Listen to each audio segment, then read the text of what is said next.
I'm from Brooklyn, New York, born and raised in Borough Park. Name is Martin Geller.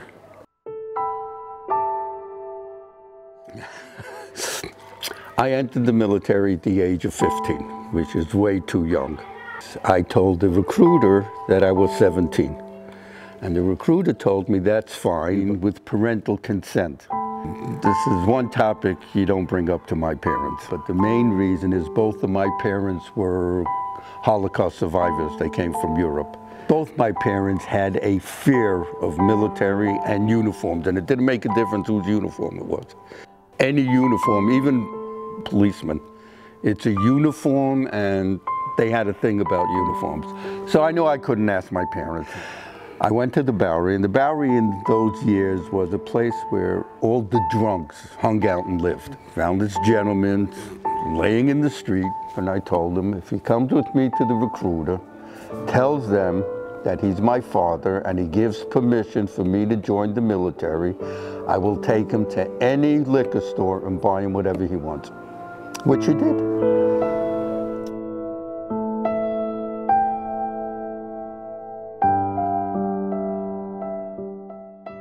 It was fine and dandy for about a year until my parents actually did find out where I was.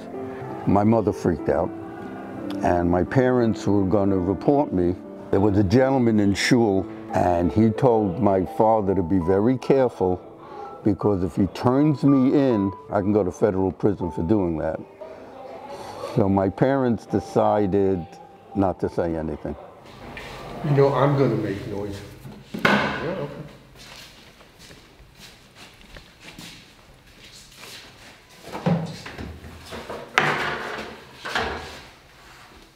My first 6 years in the military was in the infantry. And we came into Saigon, and I was sitting in back of a Jeep behind an M60 machine gun. I look around and I see a big airfield with all different types of aircraft, and I made the mistake by saying, you know, this is fantastic. I wish I could do something like this.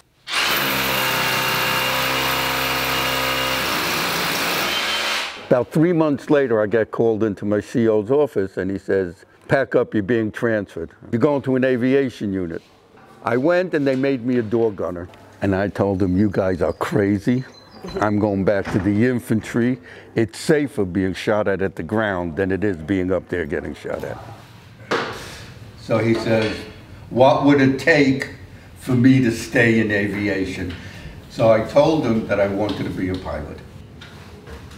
So I flew a number of years. I flew a lot of attack helicopters. I flew fixed-wing aircrafts. I went to fixed-wing school. And the rest of my career was in medevac. It's more or less just flying an ambulance.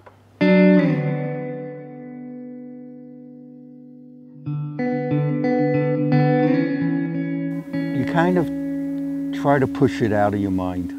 You try not to think about it.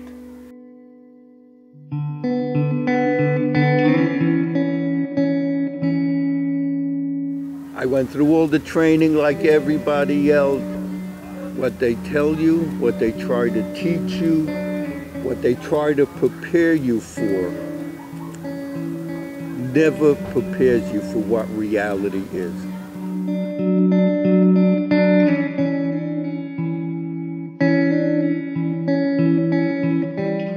And there isn't a combat soldier alive that doesn't go to sleep at night and have the ghost from the past.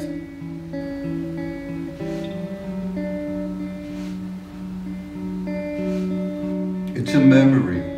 It's a time of your life that physically is not there, but mentally and emotionally will never go away.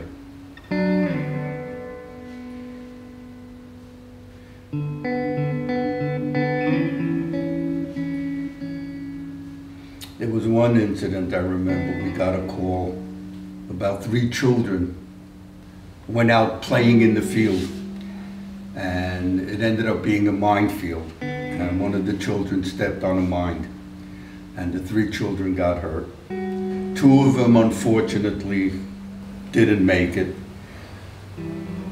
but the third was a little girl, and she had both of her legs amputated from the knees down.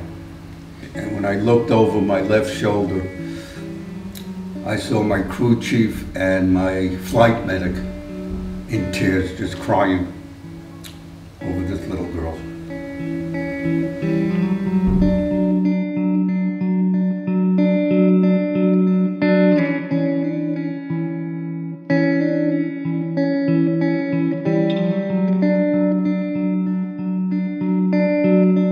It was just another day at work. I can't say I feel responsible for their death. I just don't understand why I was rewarded for their death. Oh, you did something special. I didn't do a damn thing that was special. I have approximately 30 years wearing the uniform of the United States. I have no regrets in anything in my life. It was a career. It's part of the job.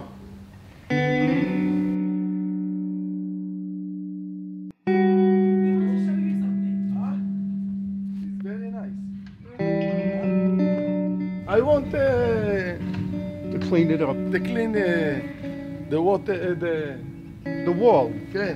When I first got to Israel, I actually wanted to join the Israeli army. Unfortunately, I was over the age, so they wouldn't allow it. But I have a lot of respect for all these young men and women. I have a lot of respect for them.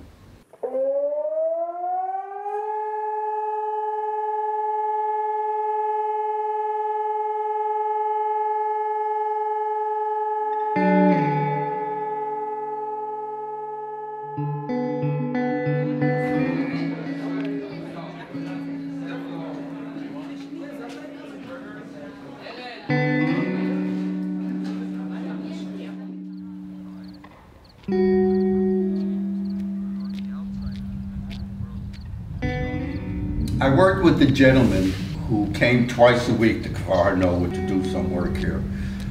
And we've been coming on and off to Kfar Hanoa, I guess, 7 years. I was asked by the Kfar if I would like to come here permanently, and I said yes. I think the place is a wonderful place, and I think the kids are great. The funniest part is the way I met Becky. We were at a gathering. There was a gentleman there that really aggravated her. So she actually took a swing at him. He moved out of the way, and she hit me instead. She actually broke my nose, but I knew she was the one. Oh, I knew from the minute I looked up, from the floor, looked up and saw her, she was the one for me.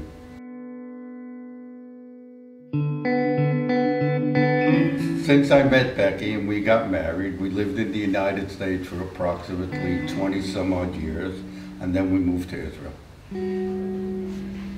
I would say about 5 years after we came to Israel is when Becky passed away. And since her passing, I've been by myself. Almost 8 years.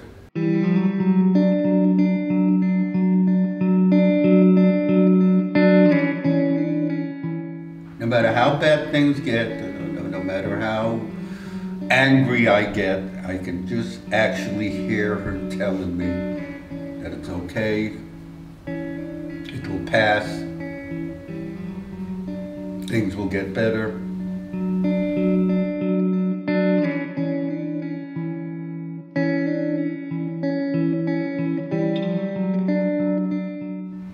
Every time I talk to Becky, she makes me smile. And I don't need a big fancy house. I don't need fancy cars. I'm very comfortable where I am. And I'm just waiting for the time where